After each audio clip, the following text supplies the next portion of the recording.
শহীদ রাষ্ট্রপতি জিয়া রহমান বীরত্ব, ওনার কিন্তু কোনো অসুবিধা ছিল না। উনি চাকরি করছিলেন, কিন্তু সবকিছু ফেলে উনি হচ্ছে এই দেশের জন্য যুদ্ধ করছেন, ঠিক কিনা? উনি হচ্ছে রণাঙ্গনের মুক্তিযোদ্ধা, বহুদলীয় গণতন্ত্রের প্রবক্তা, এবং উনি এই বাংলাদেশের জন্য তার জীবন দিয়ে গেছেন। আপনাদের কাছে একটা প্রশ্ন, বাংলাদেশের ইতিহাসে কোন পরিবারটি সব সময় বাংলাদেশের ক্রান্তিকাল যখন সময় গিয়েছে বাংলাদেশের জনগণের পাশে দাঁড়িয়েছে? জিয়া পরিবার। জিয়া পরিবার।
শহীদ রাষ্ট্রপতি জিয়া রহমান বীরত্ব স্মৃতি টি-20 গোল্ড কাপ টুর্নামেন্ট উদ্বোধনী অনুষ্ঠান আজকে এখানে উপস্থিত আমাদের ক্যানিগঞ্জ মডেল থানা বিএনপি এবং অঙ্গ ও সহযোগী সংগঠনের শ্রদ্ধেয় নেতৃবৃন্দ উপস্থিত, আমার শ্রদ্ধেয় কালন্দি ইউনিয়নের মুরব্বীগণ, আমার প্রিয় ভাইয়েরা, ছোট ভাইয়েরা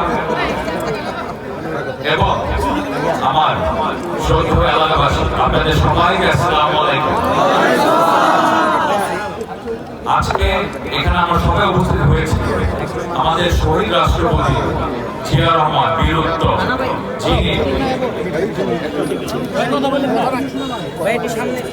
শহীদ রাষ্ট্রপতি জিয়া রহমান বীরত্ব, যিনি আমাদের দেশের জন্য রণাঙ্গনে মুক্তিযোদ্ধা এবং আমাদের দেশের জন্য যুদ্ধ করেছেন, তার স্মৃতি ধরে রাখার জন্যই যে আজকে এই টুর্নামেন্ট আয়োজন করা হয়েছে। আমি আয়োজকদেরকে ধন্যবাদ জানাচ্ছি এবং তাদের আহ্বান জানাচ্ছি যে প্রতি বছরই এই টুর্নামেন্টটা আমরা যেন চালু রাখতে পারি। আপনারা জানেন শহীদ রাষ্ট্রপতি জিয়া রহমান বীরত্ব, উনি কোনো সাধারণ মানুষ নয়, বাংলাদেশের ইতিহাসে উনি তার নাম লিখে দিয়েছেন। এই যে বাংলাদেশে তার অবদানটা 16টা বছর ধরে তার নামে মিথ্যা কথা বলে কিভাবে অপপ্রচার করেছে স্বৈরশাসক ফ্যাসিস্ট গণহত্যাকারী খুনি সরকার। শহীদ রাষ্ট্রপতি জিয়া রহমান বীরত্ব, ওনার কিন্তু কোনো অসুবিধা ছিল না। উনি চাকরি করছিলেন, কিন্তু সবকিছু ফেলে উনি হচ্ছে এই দেশের জন্য যুদ্ধ করছেন, ঠিক কিনা? উনি হচ্ছে রণাঙ্গনের মুক্তিযোদ্ধা, বহুদলীয় গণতন্ত্রের প্রবক্তা, এবং উনি এই বাংলাদেশের জন্য তার জীবন দিয়ে গেছেন। আপনাদের কাছে একটা প্রশ্ন, বাংলাদেশের ইতিহাসে কোন পরিবারটি সব সময় বাংলাদেশের ক্রান্তিকাল যখন সময় গিয়েছে বাংলাদেশের জনগণের পাশে দাঁড়িয়েছে? জিয়া পরিবার। জিয়া পরিবার। প্রত্যেকটা ক্রান্তিকাল সময় এদেশে জিয়া পরিবার বাংলাদেশের জনগণের পাশে দাঁড়িয়েছে। শহীদ রাষ্ট্রপতি জিয়া রহমান বীরত্ব, বাংলাদেশের মহান স্বাধীনতার ঘোষক, বহুদলীয় গণতন্ত্রের প্রবক্তা, এবং 90তে আমাদের নেত্রী দেশনেত্রী বেগম খালেদা জিয়া আন্দোলন সংগ্রাম করেছিল, স্বৈরশাসক এরশাদকে নামিয়েছিল না? তখন হচ্ছে বাকশালী গণতন্ত্র বিরোধী এনেছিল না দেশনেত্রী বেগম খালেদা জিয়া? এবং এই যে 16টা বছর দেশ নায়ক জনাব তারেক রহমানের নেতৃত্বে আমরা আন্দোলন সংগ্রাম করেছি বাক স্বাধীনতার জন্য, গণতন্ত্রের জন্য, ভোটাধিকারের জন্য এবং মানবাধিকারের জন্য। সর্বশেষ 5ই আগস্টে ছাত্র জনতা আন্দোলনের মাধ্যমে এই আন্দোলনের সমাপ্তি ঘটে। যারা শহীদ হয়েছে, হাজার হাজার শহীদ হয়েছে, তাদের সবার আত্মার মাগফিরাত কামনা করছি এবং তাদের প্রতি শ্রদ্ধা জানাচ্ছি। শহীদ রাষ্ট্রপতি জিয়া রহমান কিন্তু আরেকটা কাজও করে গিয়েছে। এই যে সার্ক নামে সবাই জানেন, south Asian south Asian association for regional cooperation. এটা কিন্তু শহীদ রাষ্ট্রপতি জিয়া রহমানের উদ্যোগে হয়েছিল, এটা জানেন? উনি দেশের জন্য কাজ করে যাচ্ছেন। এবং এই যে বন্যা হয় না আমাদের দেশে, এটা থামানোর জন্য উনি কিন্তু ভালো বড় কর্মসূচি চালু করে গিয়েছিল। এটা ইনশাআল্লাহ আল্লাহ তাআলার ইচ্ছায় আপনাদের সহযোগিতায় বিএনপি ক্ষমতায় আসলে আমরা আবার এই খাল খনন কর্মসূচি চালু করবো ইনশাআল্লাহ। এই যে আজকে আমরা কালিন্দী ইউনিয়নে আছি, এই যে আমরা আজকে কালিন্দী ইউনিয়নে আছি, এই কালিন্দী ইউনিয়নে এই রাস্তাঘাট, তারপর হচ্ছে গিয়ে বিভিন্ন স্কুল কলেজ মন্দির মাদ্রাসা, এগুলো সব কার অবদানে হয়েছিল? করেছিল খালেদা জিয়া, করেছিল আমানুল্লাহ আমান করেছিল।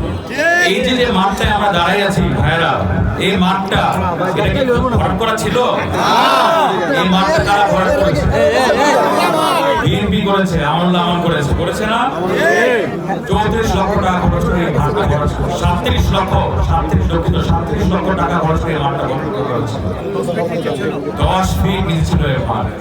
অতএব বিএনপি হচ্ছে গিয়ে জনগণের কল্যাণের জন্য কাজ করে, মানুষের সেবার কাজ করে, এবং বিএনপির রাজনীতি হচ্ছে জনগণের উন্নয়ন ঘটানো।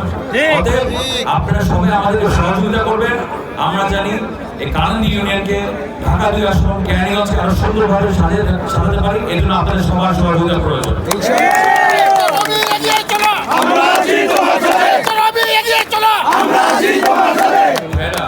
এই যে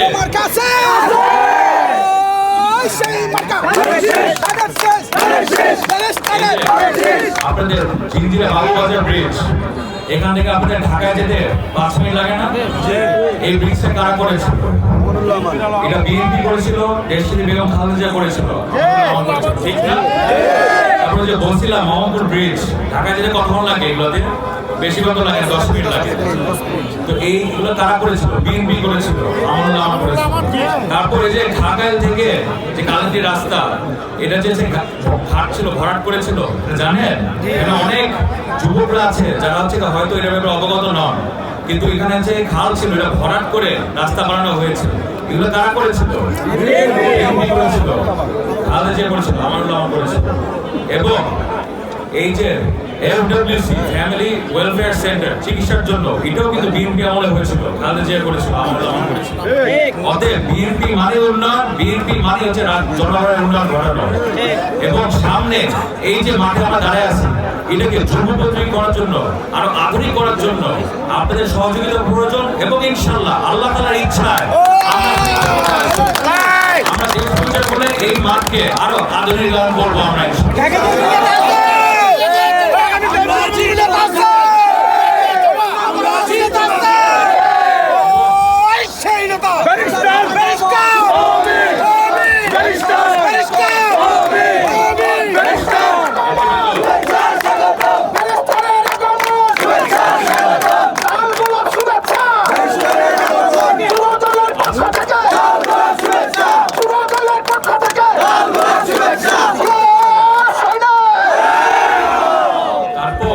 এই যে 31 দফা, এটার ব্যাপারে আপনি অবগত আছেন?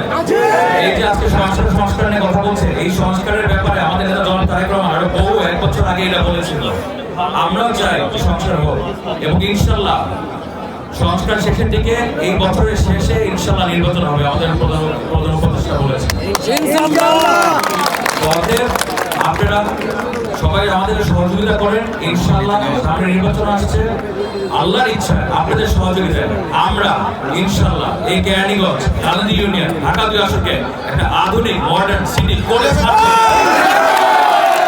এখন আমার প্রিয় ভাইরা, আপনাদের কাছে আমার প্রশ্ন, আমার বাবার অসম্পূর্ণ কাজ পূরণ করার জন্য আপনারা কি সহযোগিতা করবেন আমাকে? দেখান তো সবাই। ধন্যবাদ আপনাদের সবাইকে, ধন্যবাদ। ইনশাআল্লাহ আপনাদের সহযোগিতায় আমরা একসাথে মিলে আপনাদের পরামর্শে যেখানে যে ধরনের উন্নয়ন প্রয়োজন, সেখানে আপনাদের পরামর্শে আপনাদেরকে নিয়ে আমরা ইনশাআল্লাহ এই কালিন্দী ইউনিয়ন কেরানীগঞ্জ ঢাকা 2 আসন একসাথে আমরা আধুনিক মডার্ন সিটি করে ছাড়বো। সবাই ভালো থাকবেন।